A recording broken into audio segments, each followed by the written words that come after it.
बिस्मिल्लाहिर्रहमानिर्रहीम। अल्लाहुम्मा सल्ली अला सय्यिदिना। क्लास 10th, आज हमारा 10th लेक्चर है। टॉपिक है waves as a carriers of energy, मतलब कैसे वेव्स एनर्जी को एक जगह से दूसरी जगह जो है वो ले जा सकती है, ट्रांसफ़र कैसे कर सकती है, कैसे वेव कैरियर है एनर्जी का। तो याद रखिएगा, एनर्जी को वेव्स की मदद से एक जगह से दूसरी जगह जो है वो ट्रांसफ़र किया जा सकता है। एनर्जी क्या होती है? The ability to do work, काम करने की सलाहियत को आप बोलते हैं कि ये एनर्जी है।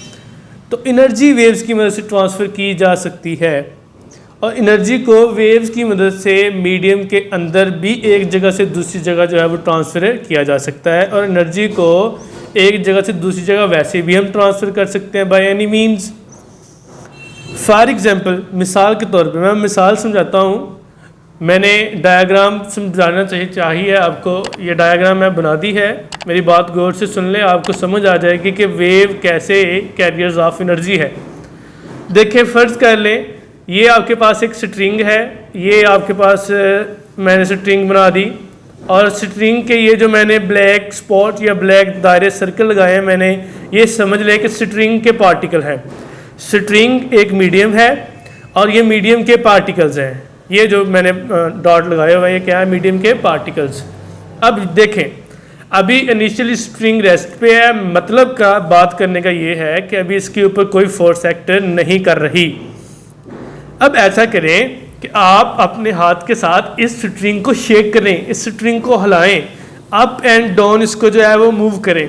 अब जब आप इसको अप एंड डाउन मूव कर रहे हैं तो आप बेसिकली क्या कर रहे हैं? अपने हाथ की, मतलब ये कह लें अपनी मस्कुलर एनर्जी को आप किसके ऊपर शिफ्ट कर रहे हैं? आप स्ट्रिंग के ऊपर शिफ्ट कर रहे हैं। आप अपनी मस्कुलर एनर्जी किसको दे रहे हैं? स्ट्रिंग को दे रहे हैं। तो फिर नतीजा क्या निकलेगा, रिजल्ट क्या निकलेगा कि आपने जब अपनी एनर्जी इसको दी तो आपने ये जो स्ट्रिंग पहले रेस्ट पे थी उसको डिस्टर्ब कर दिया। तो किसी मीडियम में डिस्टर्बेंस का नाम क्या है? वेव। इट मीन यहाँ पे क्या प्रोड्यूस हो जाएगी? वेव प्रोड्यूस हो जाएगी। जब यहाँ पे वेव प्रोड्यूस हो जाएगी तो वो क्या करना शुरू कर देगी? वो ट्रैवल करना शुरू कर देगी पूरी स्ट्रिंग में। ये जैसे मैंने डॉट के साथ बात की है। अच्छा, ये बात हो गई। अब देखें कैसे एनर्जी ट्रांसफर हुई है। आपने अपनी मस्कुलर एनर्जी फॉर एग्जाम्पल इस पार्टिकल को दी। जब आपने मस्कुलर एनर्जी इस पार्टिकल दी, पार्टिकल ने क्या करना शुरू कर दिया? वाइब्रेट।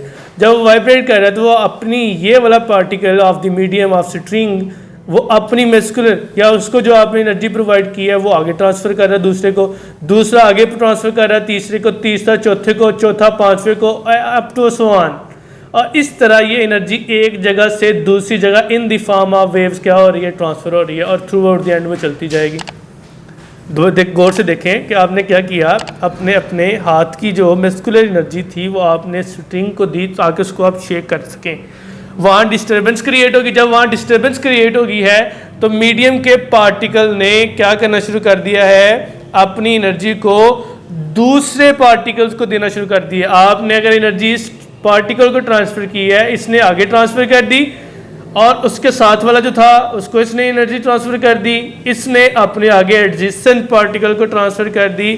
तो इस तरह एनर्जी एक जगह से एनर्जी ट्रांसफ़र हो गई है from one place to another place of the medium. Medium के अंदर की बात कर रहे हैं ना, मीडियम की बात कर रहे हैं। तो एनर्जी एक जगह से दूसरी जगह ट्रांसफ़र हो गई है एक मीडियम के अंदर। किस फॉर्म में? वेव की फॉर्म में। कि आपने एक पार्टिकल को एनर्जी दी थी, उस पार्टिकल ने उस एनर्जी को आगे डिलीवर किया, और उस पार्टिकल ने एनर्जी को आगे डिलीवर किया, और अप टू सो ऑन। इस तरह एनर्जी एक जगह से दूसरी जगह ट्रांसफर होना शुरू कर दी। देखिए, ये जो एनर्जी ट्रांसफर है in case of waves, wave की मदद से ये जो एनर्जी आप कैरी करते हैं डिपेंड करती है डिस्टेंस पे। डिस्टेंस किसका? Of the stretching from its rest position, कि वो जो स्ट्रिंग है उसका रेस्ट पोजीशन से कितना डिस्टेंस है। और ये डिपेंड करती है वेव के एम्पलीट्यूड के ऊपर भी। अगर आप किसी भी स्ट्रिंग को जो है अप एंड डाउन मूव करवाते हैं तो डेफिनेटली उसका कोई एम्पलीट्यूड होता है। एम्पलीट्यूड मैंने आपको पहले ही लेक्चर्स में पढ़ा चुका हूँ, आपको पता होना चाहिए। तो जब आप उसको शेक करते हैं तो ये फिर डिपेंड करती है, ये जो वेव एनर्जी ट्रांसफ़र करती है from one place to another, ये फिर डिपेंड करेगी उसकी जो है वो एम्पलीट्यूड पे भी डिपेंड करेगी।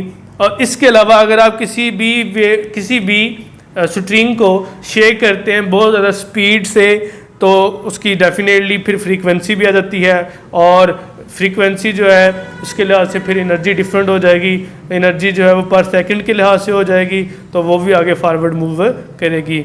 इसके अलावा आप इसकी एग्जांपल ले सकते हैं कि एनर्जी जो है वो वाटर वेव्स भी एनर्जी को ट्रांसफ़र करती हैं।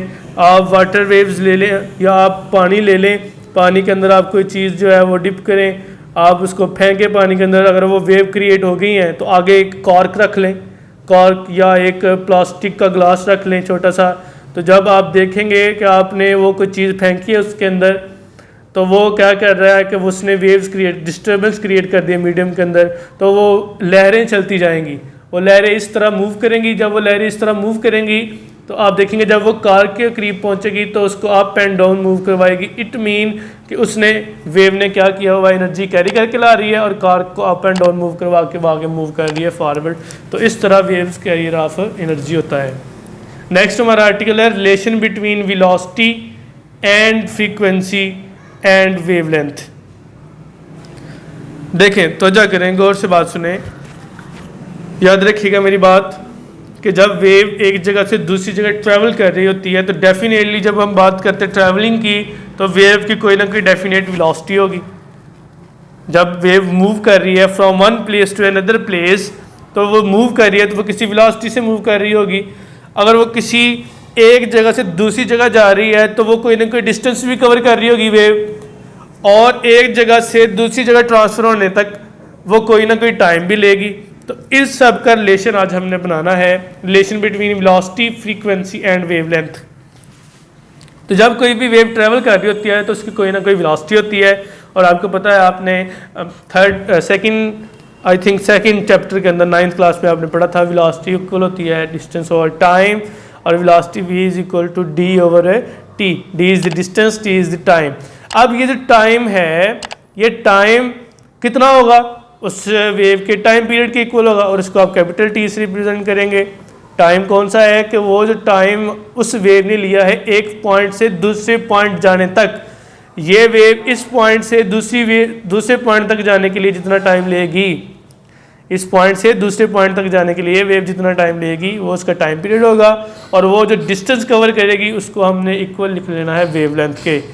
तो डिस्टेंस d को आपने रिप्लेस कर दिया वेवलेंथ के साथ, और t को आपने रिप्लेस कर दिया टाइम पीरियड के साथ, कैपिटल T के साथ। तो ये इक्वेशन क्या बन गई, v is equal to lambda over t।